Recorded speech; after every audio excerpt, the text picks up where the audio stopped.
what you'll learn when you read through these stories is they're all different. It's all different people with different stories. And most of them you'll relate with.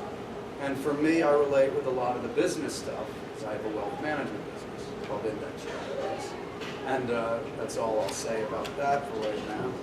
But it's very important to, someone asked a question last night, which I feel like sharing now. He said, I try and read these books on how to be optimistic, and it doesn't work.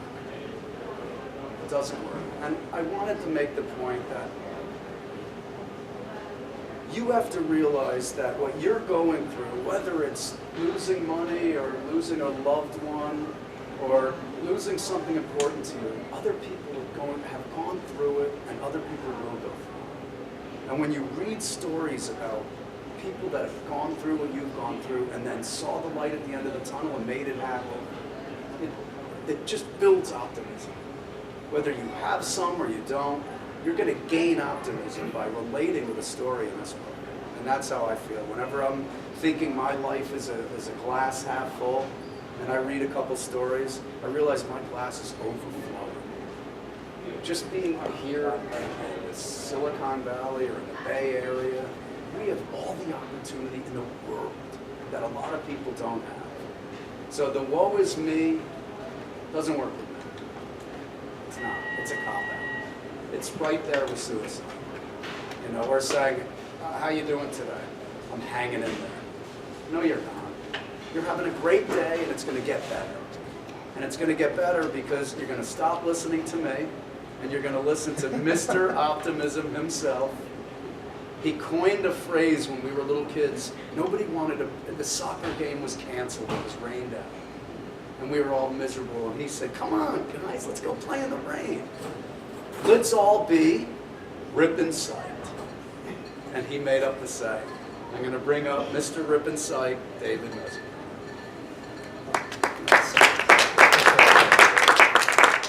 Hey everybody, how are we doing today? Thank you, Dave, for that nice introduction. And thank you, Barnes & Noble, for being here. It's a beautiful place. So before I get started, I want to know, for the grand prize, does anybody know what today is? And I'll give you a hint. It's a national day. Well, actually, there's two things. One's an international day, one's a national day. And it happens every year on June 22nd. Anybody know? Well, I'll give you a hint. One of them has to do with blossoms, and the other has to do with industry. No? Close. It's National Orange Blossom Day, and it's Industrial Workers of the World Day. Pretty interesting, right? Awesome. Okay. So on the count of three, we're going to do a drill. And on the count of three, I want everybody to say, I am psyched. But you got to say it like you mean it. You have one chance. Okay? So 1, 2, 3.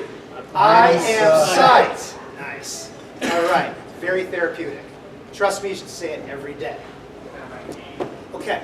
So I want you to think back to your childhood. Right? Those trips to visit relatives. Well, for me, it was my grandmother in New York in the 1970s. I could still smell her cooking.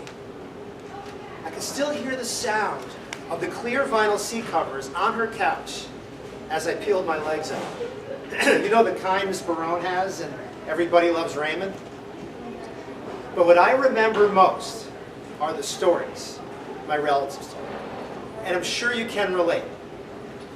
And while we may have heard those stories 1,000 times, what we wouldn't give to hear those stories again today. And it was from this that I made it my mission to capture real stories from real people around the globe. Because I believe we all have the capacity to make optimism contagious just by sharing our life's adventures, our successes, and even our failures. Right? Just look at it this way. Whether people are enduring good times or bad, just knowing others have been in the same boat and have persevered is comforting. It spreads a message of hope. Well, for example, This is my little PowerPoint because we don't have a PowerPoint. So, meet Lee Silo. Lee was tired of being ridiculed as a young boy for not having a bicycle, nor being able to afford one. His single mother worked hard just to make ends meet. But one day, Lee had a bright idea. He knew he could run home from school every day instead of taking the bus and build up his strength and his endurance to compete. And he did. And by senior year, he not only became the track star, he earned the #1 title for track in the whole province and put his school on the map for competitive track and field. Lee Silo. Pretty cool. Excuse me. Meet Faith Campbell. Faith grew up with fear, violence, and abuse all around her. She knew she had to pull herself out. She knew she had to go back to school and learn a skill. And she did. Faith researched schools in the New York City area and stumbled across a tuition-free school for underprivileged women, excuse me, funded by the W.R. Grace family years ago. She applied, she got in, and she successfully completed the coursework. Well, Faith is a great name for this person. Why? Because she never lost faith. Today she's a proud mother, head administrator of a nonprofit, and she's a motivational speaker in New York. Faith Campbell. All right. Anybody know who that is? It's Bucky Dent. Bucky is famous for the 3-run homer that allowed the Yankees to defeat the Red Sox in the 1978 World Series playoff. The Yankees went on that year to defeat the Dodgers, and Bucky earned the series MVP. So Bucky told me that optimism and positive mind control were key factors in his success that year, and still are today in everything he does. He also told me, very, very interesting, that sports psychology was unheard of in the 1970s. But today, every team, every professional team, has a sports psychologist on staff for the purpose of keeping the players positive despite their performance. I find that very interesting. Okay, my PowerPoint, quick. Meet Caitlin Aronson. Caitlin has severe food allergies. So severe that just being near the wrong morsel of food will absolutely result in a life-threatening situation.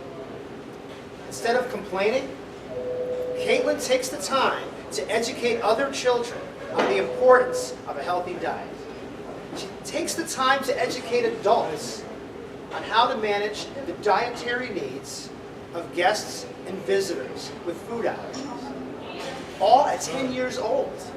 How awesome is that? Tremendous. Making lemonade out of lemons. All right, one of my favorite stories. Meet Allison Frateroli and Sasha Clark.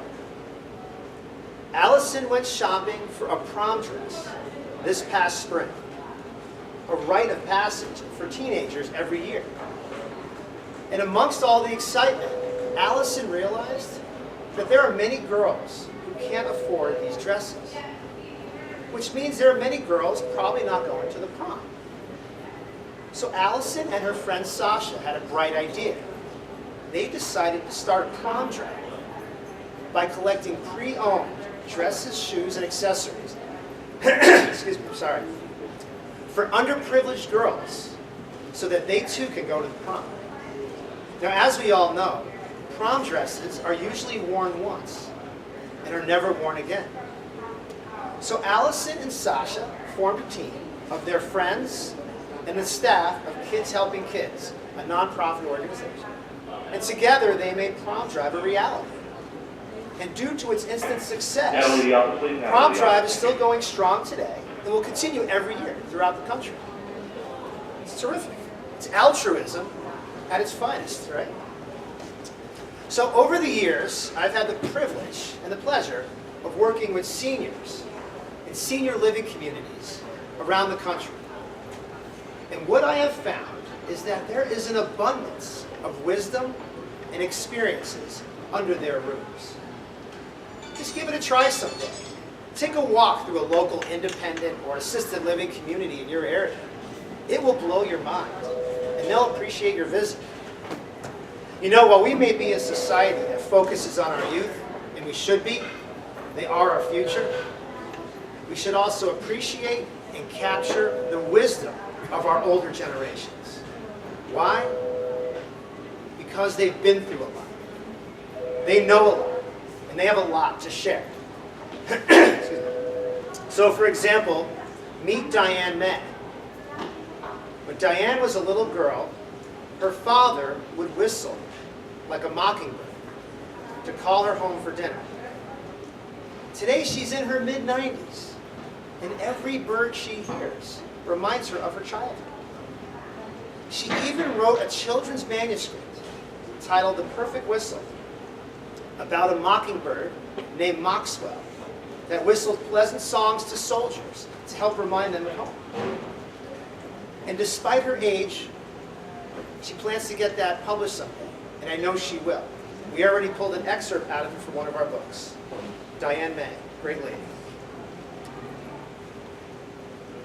Meet Barbara Woodworth. Barbara tells us about her husband Bill, of 53 years, and that his optimism is so contagious, it inspires everyone around him. Bill was a child stricken with polio, forced to endure painful treatments, and live in and out of hospitals most of his life. But instead of complaining, Bill took the time to educate the children around him on the importance of humor and optimism. It was said that he added light to their darkest days and helped them to recover as well. Well, today, Bill tells us that humor and optimism are as vital as food and water. And I agree. Very inspirational. Cute couple. Meet Jim and Rachel Harper. Jim and Rachel lost both their spouses tragically in the 1950s. However, within a few years, they met each other through an amazing set of coincidences and serendipity. They eventually got married, and they brought all their children together in a Brady Bunch type of way, long before the Brady Bunch was ever heard of. Well, the kids hit it off so well that they came up with an unwritten rule, which said, we are not step-siblings.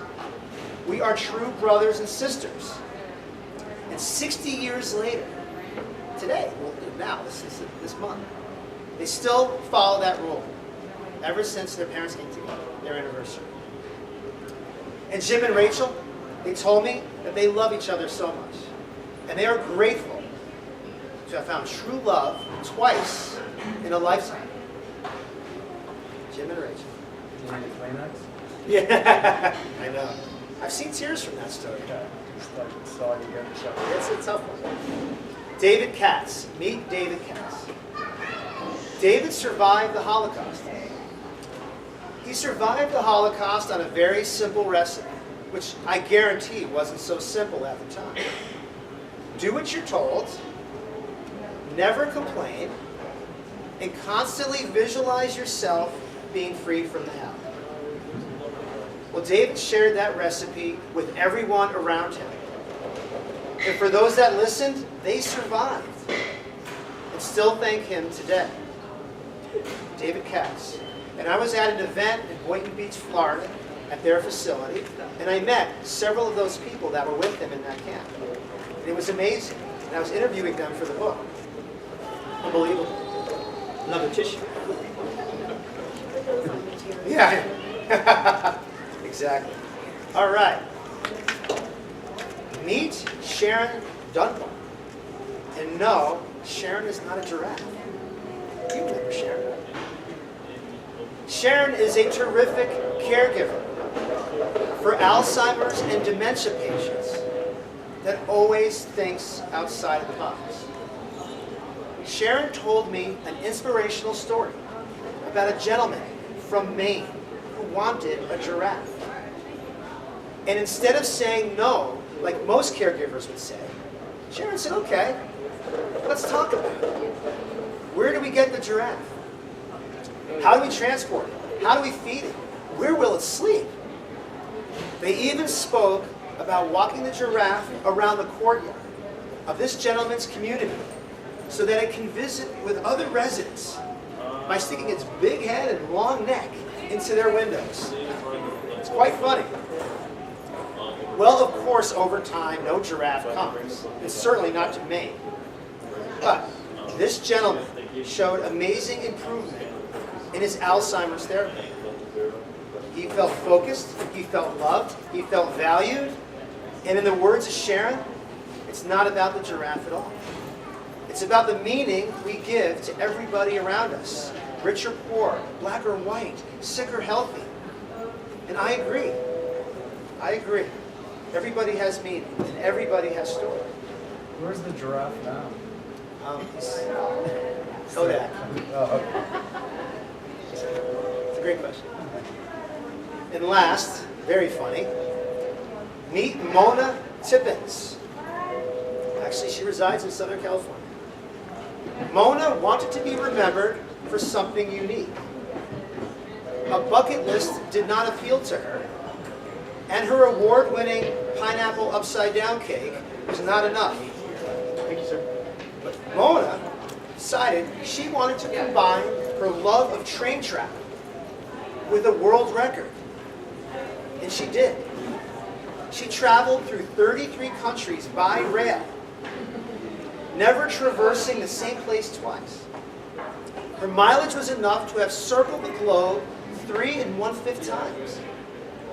And she told me that it's very hard to do as a vegetarian, especially going through Russia, but she did it. And I'm happy to report that by her 65th birthday, Mona made it into the Guinness Book of World Records. It still holds the record today. Mona Tippins. So, as you can see, we all have stories. And what you may consider boring or uneventful is actually inspiration and motivation to others around the globe. So consider sharing your stories. And remember, we are all naturally mentors, just by the sheer impressions of our footsteps. Thank you. Thank you very much. Anybody have any questions? You find there are certain mental habits people use in maintaining optimism or shifting to great optimism? I do. I really do. And, you know, it's funny, along those lines, when, like, in terms of the stories, I noticed that every story I've heard, there's 3 components in common. And a big part of it is mental. The first is all the stories have some form of adversity or an obstacle that people have in their lives. The second element is perseverance, what they did to facilitate getting through. Then they all end with wisdom that was learned and eventually shared with family, friends, and people like me. And I noticed for all of them, when they've gotten through it, they realize that everything is surmountable. Everything. And if you know that others have been in the same boat, it's very comforting. And that frame of mind is common amongst all of them, especially once they start sharing it. It's very important to pay it forward to all of us, every obstacle we've been through. Absolutely, that's a great question. Any other questions? Well, I'll tell you, because a lot of people ask me, so I'll just put it out there. People say to me, what made you do this? Like, who wakes up in the morning and says, I'm going to write a compilation of people's stories? I mean, not everybody does that. So what happened for me was, I grew up the youngest in my family. And I spent a lot of time with older relatives and older family friends. And I was always really impressed with their stories. Could never get enough of them. And as I got older, I thought, wow, what I wouldn't give to hear those stories again today. I wish I had captured them. And then you fast forward years later. Fast forward years later, and when I was in college, and after college especially, my alma mater said to me, you should write a book on optimism and positive thinking in business. Because I was really into business, and I was an entrepreneur, and I built my own company and all that. So I thought about it, and I thought about it, and by 2010, I was ready to do the book. But I said, you know what, I'll do the book, but not just about me. 400 pages of me is boring. But let's make it a compilation of stories from people all over. And not just business. Let's make it about all of life's themes. Keep it interesting. And that's how the book came to be. That's how it came to be. I've always loved stories. Great question. Great question. So I knew we needed a network. And I knew social media would be helpful. But I wanted to go beyond this country. I wanted to go throughout the world, US, Canada, and abroad. So what I did was, I've always worked with interns. I've always built internship programs for our business. So what I did was I started recruiting interns around the world in publishing, editing, social media communications, and marketing, whatever the schools offer, wherever we can get great students. And then between grassroots efforts and social media, we just set out a net. And people were responding and then telling other people, hey, your story could be published, 1,000 words or less, and they just started pouring in. That started in 2010. By 2012, we were up to like 5,000 stories, which we had to obviously scale down, and we built a committee to pick the right stories that fit our themes.